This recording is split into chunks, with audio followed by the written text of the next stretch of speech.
Friends, आज हम बात कर रहे हैं सुजलॉन एनर्जी की और साथ में हम बात करेंगे ऊर्जा ग्लोबल की। सुजलॉन एनर्जी के स्टॉक में आज हमें कोई गिरावट या बढ़त देखने को नहीं मिली, यानी जो क्लोजिंग थी वो कल की ही क्लोजिंग पे क्लोजिंग आई है। तो क्या तेजी आने वाली है या फिर गिरावट होने वाली है? तो फ्रेंड्स, एक बहुत बड़ी अपडेट निकल कर आई है विंड एनर्जी के सेक्टर के लिए। क्या है वो अपडेट, उसको डिस्कस करेंगे। साथ में जो तुलसी तांती की तरफ से जो बड़ा बयान दिया गया उसके क्या मायने हैं और क्या आने वाले समय में हमें सुजलॉन एनर्जी में इन्वेस्टमेंट करना चाहिए या फिर यहाँ से अपना इन्वेस्टमेंट निकाल देना चाहिए। क्या आने वाले समय में वाकई में मल्टीबैगर स्टॉक बन सकता है? तो बहुत सारी बातें जिसको इस वीडियो के माध्यम से डिस्कस करेंगे। साथ में फ्रेंड्स, यहाँ पे एफआई का रुझान कैसा है स्टॉक को लेकर और डीआई का रुझान कैसा है, क्या पिछले दिनों से कारोबार में कुछ वृद्धि हो रही है या गिरावट हो रही है, तो सारे के सारी संभावनाओं को तलाशेंगे और क्वार्टर फोर कैसा रह सकता है उसको डिस्कस करने की कोशिश करेंगे। उस सारी बातों को जानने से पहले एक बात का ध्यान रखें कि यहाँ पे फिलहाल जो गिरावट बन रही है वो सभी पेनी स्टॉक में है और उसके पीछे वजह यह है कि पिछले कई दिनों से लगातार जो गिरावट जारी थी उस वजह से अब जो माहौल बनने लगा पॉजिटिव, तो यहाँ पे जो खरीदारी है वो बड़े स्टॉक के अंदर हो रही है। इस वजह से यहाँ पे पेनी स्टॉक में आपको थोड़ी सी गिरावट दिखाई देगी, ये सारे के सारे दबाव में दिखाई देंगे, लेकिन बहुत जल्द यहाँ पे बड़ी तेजी बनने वाली है और ये खरीदारी का मौका है। डीप में जितना मिले इन स्टॉक में खरीदारी करनी चाहिए लॉन्ग टर्म के नजरिए के साथ। शॉर्ट टर्म में तो मैंने बिल्कुल बोला नहीं है कि इसमें आपको इन्वेस्टमेंट करना है। और ऊर्जा ग्लोबल में भी आज गिरावट है और यहाँ पे सारी संभावनाओं को तलाशेंगे इस वीडियो के माध्यम से। लेकिन फ्रेंड, उससे पहले अगर आप पहली बार हमारे चैनल पे आए तो चैनल को सब्सक्राइब कर दीजिए, एक बेल आइकॉन दबा दीजिए ताकि जब भी नया वीडियो बने पहला नोटिफिकेशन आपको मिले। वीडियो पसंद आए तो लाइक शेयर जरूर कीजिए। चलो फ्रेंड, वीडियो स्टार्ट। सबसे पहले कारोबार को डिस्कस कर लेते हैं। स्टॉक ओपन हुआ 10.85 पर और इसका लो बना 10.60 का और आई है 10.90 का और अंत में जो क्लोजिंग है वो 10.65 पर है, यानी कल के दिन के ही क्लोजिंग है। फ्रेंड्स, न यहाँ पे गिरावट है न बढ़त है, लेकिन बाजार में तेजी थी जरूर। अब यहाँ पे इसकी परफॉर्मेंस अगर आप देखें तो पिछले एक महीने पहले यानी 28 मार्च को ये 9 रुपीज़ के आसपास स्टॉक था। उसके बाद में यहाँ पे फिर से तेजी बनी और इसने जो हाई बनाई वो लगभग 11.95 यानी 8 अप्रैल को ये 12 रुपये तक गया और वहाँ से वापस गिरावट शुरू हुई और बाजार में भी आपने देखा होगा एक तरफा गिरावट हुई है और उस वजह से यहाँ पर भी आपको गिरावट देखने को मिली। लेकिन अब बहुत जल्द यहाँ पे खरीदारी शुरू होगी कि जब भी आपको पता है बाजार में गिरावट होती है उसके बाद में जो तेजी बनती है तो वो पहले लार्ज कैप में बनती है, उसके बाद में ही छोटे से पेनी स्टॉक दौड़ना शुरू करते हैं। तो आने वाले 2 या 3 दिन में यहाँ पे आपको तेजी देखने को मिल जाएगी। अब यहाँ पे देखिए इसकी परफॉर्मेंस, तो पिछले एक महीने पर इसका 7 करोड़ रुपीज़ का वॉल्यूम था, 1 वीक पहले 6 करोड़ रुपीज़ का वॉल्यूम था, कल भी 6 करोड़ का वॉल्यूम था, लेकिन आज 3 करोड़ का ही वॉल्यूम हुआ। ये जो वॉल्यूम कम है इसके पीछे वजह यही है कि काफ़ी बड़ी फंड हाउस की खरीदारी फिलहाल रुकी हुई है। जल्द ही जब तेजी का वातावरण बनना शुरू हो जाएगा, 1-2 दिन बाजार स्टेबल हो जाएगा, उसके बाद में ही पेनी स्टॉक में इन्वेस्टमेंट बढ़ेगा। यहाँ पे एक बहुत बड़ी अपडेट निकल के आ रही है। इंडिया ने जो 275 मेगावाट विंड टर्बाइन का इंस्टॉलेशन 2022 के फर्स्ट क्वार्टर में कर लिया है, यानी एक अच्छा अचीवमेंट है। यानी आप देखोगे तो करीब 40.4 गीगावाट की जो है इंस्टॉलेशन उनकी हो चुकी है विंड टर्बाइन की। लेकिन इसमें सबसे बड़ी बात यह है कि पिछले क्वार्टर से अगर कंपेयर करोगे तो 30% की बढ़त जरूर है, लेकिन पिछले साल सेम क्वार्टर से अगर कंपेयर करते हो तो 56% की आपको गिरावट देखने को मिलेगी। यानी पिछली क्वार्टर में यहाँ पे 623 मेगावाट का इंस्टॉलेशन हुआ था इसी महीने में क्वार्टर फर्स्ट में, तो उस हिसाब से तो काफ़ी कमी है। लेकिन क्वार्टर ऑन क्वार्टर बेसिस पे देखोगे तो आपको 30% की बढ़त देखने को मिलेगी, तो एक तरह से अच्छा अचीवमेंट कहा जाएगा। यहाँ पे देखोगे तो विंड टर्बाइन के क्षेत्र में 3 स्टेट है जो आगे सबसे बढ़ रहे हैं, उसमें है तमिलनाडु, गुजरात और कर्नाटका। तो यहाँ पे देखोगे तो इंस्टॉलेशन में जो सबसे आगे निकले वो है गुजरात नंबर 1, जिसने 202 मेगावाट का इंस्टॉलेशन किया है और उसके बाद में तमिलनाडु में 20 मेगावाट का इंस्टॉलेशन होता हुआ दिखाई देगा और 54 मेगावाट जो इंस्टॉलेशन है वो कर्नाटका में हुआ है।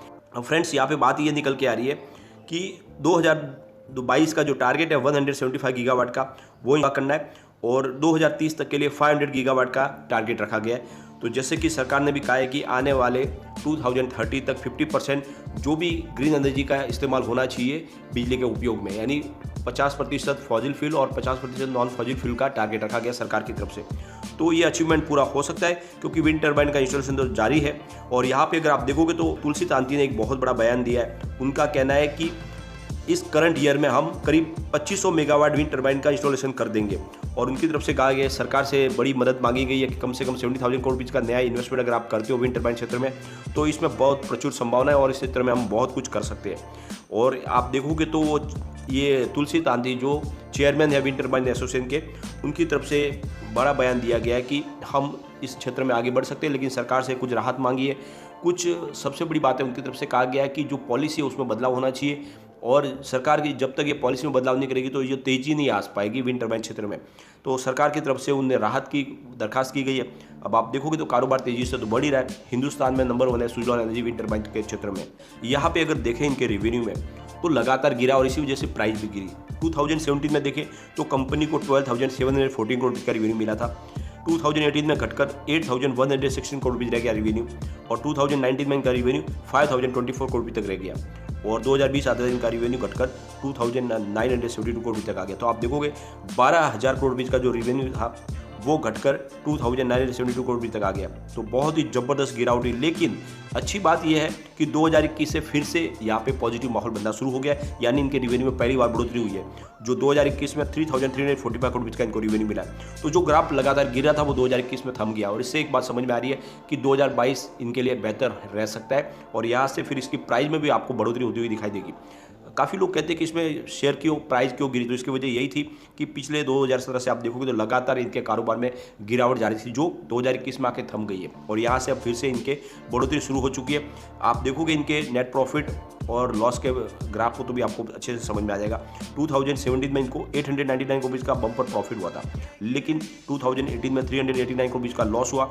2019 में लॉस बढ़कर 1,531 करोड़ तक पहुंच गया और 2020 में इनका लॉस बढ़कर 2,691 करोड़ तक पहुंच गया। लेकिन 2021 में कंपनी को फिर से 100 करोड़ का प्रॉफिट हुआ है। तो इस हिसाब से हम कह सकते हैं कि ये Q4 जो आएगा इस बार वो कम से कम 300 करोड़ रुपये का प्रॉफिट बता सकते हैं, क्योंकि इनका कारोबार पिछले जो काफ़ी अच्छा चला है। इनको एक बहुत बड़ा ऑर्डर मिला है सिद्धपुर गुजरात में और इसका नतीजा है कि यहाँ पे आपको कारोबार बढ़ता हुआ दिखाई देगी। ऊपर से सबसे बड़ी बात यह है कि 2 सरकारी कंपनियों ने इनके साथ में बिजनेस टाइप कर लिया है, यानी एक तरह से स्टेक लिया है सुजलॉन के अंदर, जो बहुत बड़ी अच्छी बात है।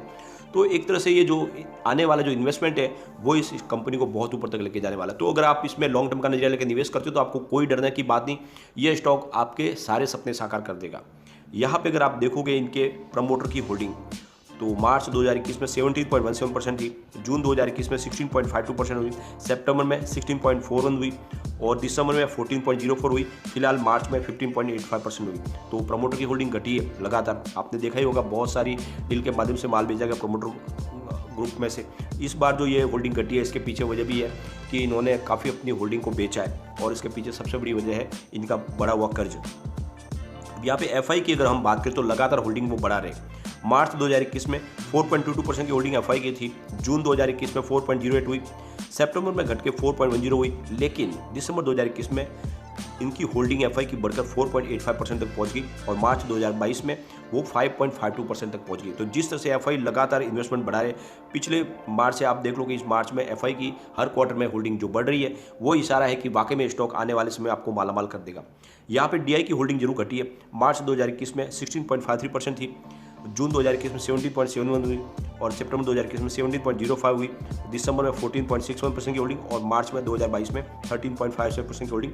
तो यहाँ पे डीआई ने अपनी होल्डिंग कम की है, लेकिन एफआई ने होल्डिंग को जबरदस्त तरीके से बढ़ा दिया है। अब जनरल पब्लिक की बात करें तो मार्च 2021 में 62.08% की होल्डिंग थी, जून 2021 में 61.68 हुई और सितंबर में 62.43% की होल्डिंग, दिसंबर 2021 में 64.49% की होल्डिंग और मार्च 2022 में 65.06% की होल्डिंग।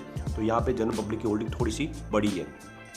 अब यहाँ पे एक बार इसके पिवट लेवल को भी चेक कर लेंगे तो यहाँ से अगर स्टॉक और गिरता है तो 10.38 का फर्स्ट सपोर्ट है, ये सपोर्ट टूटा तो 9.77 तक स्टॉक जाएगा, तीसरा सपोर्ट 9.13 का आ रहा है। ऊपर की तरफ मूव करने पे 11.63 का फर्स्ट टारगेट है, इसको ब्रेक किया तो फिर 12.27 तक स्टॉक जाएगा, तीसरा 12.88 का। तो तेजी बनी तो 13 तक जा सकता है, यानी बिल्कुल ये नई हाई बना सकता है ये, लेकिन बहुत जल्द होने की संभावना भी फिलहाल नहीं है, क्योंकि मुझे लगता है कि स्टॉक फिलहाल आपको 11 से 12 रुपीज़ के आसपास ट्रेड करता हुआ ही दिखाई देगा। 13 में जाने में समय लगेगा, लेकिन जल्दी ये 13 में चला गया तो फिर 15 को भी क्रॉस कर जाएगा और आने वाले समय बड़ी तेजी तो बनेगी ही बनेगी, क्योंकि सरकार ने पूरा सहयोग करने की अपनी तरफ से कोशिश शुरू कर दी है विंड टर्बाइन क्षेत्र के लिए और सोलर रूफटॉप क्षेत्र के लिए, क्योंकि यही जो है 2 मेन सोर्स है जिसकी वजह से ग्रीन एनर्जी का जो उनका टारगेट है वो अचीव हो सकता है। तो ऐसे समय में ये कंपनी डूबने वाली नहीं है और इस बार Q4 का रिजल्ट दमदार होगा, पिछली बार से शानदार रिजल्ट पेश कर सकती है कंपनी। तो स्टॉक में तेजी तो बनेगी और अपर सर्किट में बहुत ऊपर तक जा सकता है, लेकिन शॉर्ट टर्म इन्वेस्टर स्टॉक से बिल्कुल दूर रहे, क्योंकि शॉर्ट टर्म में आपको लॉस की संभावना बनेगी। लॉन्ग टर्म इन्वेस्टर को डरने की कोई बात नहीं, भले ही स्टॉक गिरते हुए 9 रुपये पे आ जाए, आने वाले समय में अपने टारगेट पे पहुंच जाएगा। तो 5 साल के लिए अगर आपने नजरिया रखा हुआ है तो ये 500 तक जाने की इसकी संभावना है, डरने की आपको बात नहीं है। आने वाला समय ग्रीन एनर्जी के नाम पे होने वाला है। चलते हैं ऊर्जा ग्लोबल की तरफ। तो 16.50 पर स्टॉक आ चुका है, जहाँ पे 1.79% की गिरावट है और ऊर्जा ग्लोबल लगातार गिरते हुए 16 तक आ चुका है। यहाँ पे भी अगर आप देखोगे तो इनके रेवेन्यू में हमें अच्छी खासी बढ़ोतरी दिखाई दे रही है। 2017 में 128 करोड़ रुपीज़ का रेवेन्यू था, 2018 में 133 करोड़ रुपीज़ का रेवेन्यू हुआ, 2019 में 136 करोड़ रुपीज़ का रेवेन्यू, 2020 में कमाल किया कंपनी ने 163 करोड़ रुपीज़ तक इनका रेवेन्यू पहुंचा। लेकिन आप देखोगे तो फिर से 2021 में कुछ कमी आई, यानी 148 करोड़ का रेवेन्यू हुआ। लेकिन पिछले 2017 से अगर आप कंपेयर करते रहोगे तो काफ़ी ज़्यादा बढ़ोतरी है।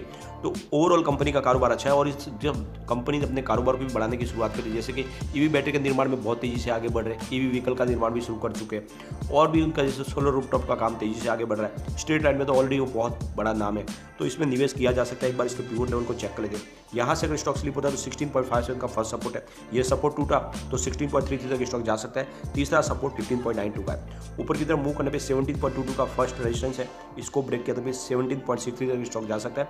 तीसरा 17.87 का रेजिस्टेंस निकल के आएगा, तो तेजी बनी तो 18 के पार जा सकता है स्टॉक। अभी फिलहाल इसमें वेट एंड वॉच करें। ये दोनों स्टॉक ऐसे जो आने वाले समय आपको मालामाल कर देंगे। शॉर्ट टर्म में इन्वेस्टमेंट करने से बचे, यहाँ पे आपको शॉर्ट टर्म में बेनिफिट की कोई संभावना नहीं बनेगी और ये मैंने आपको लगातार बोला है। और यहाँ पे ध्यान रखें कि पेनी स्टॉक में 2-4 दिन के बाद में बड़ी तेजी बननी शुरू हो जाएगी। फिलहाल लार्ज कैप में तेजी की संभावना बननी शुरू हुई है। अभी बाजार में एफआई की तरफ से पॉजिटिव रुझान पूरा शुरू नहीं हुआ है। जब तक एफआई की एग्रेसिव खरीदारी शुरू नहीं होगी, बाजार में बड़ी तेजी की भी संभावना नहीं बनेगी। तो आपको वेट एंड वॉच करना है। लेकिन विंड टरबाइन क्षेत्र में बहुत तेजी आनी बाकी है और जिस तरह से सरकार ने सहयोग करना शुरू किया है, आने वाले समय में ये क्षेत्र में बहुत तेजी आएगी। तो निवेश बनाए रखें। लेकिन फ्रेंड, कोई भी इन्वेस्टमेंट करने से पहले अपने फाइनेंशियल एडवाइजर से बात ले ले या अपना खुद का रिसर्च करें, क्योंकि मैंने वीडियो आपके एजुकेशनल पर्पज के लिए ही बनाया। वीडियो पसंद आए तो लाइक शेयर जरूर कीजिए और चैनल को सब्सक्राइब कर दीजिए।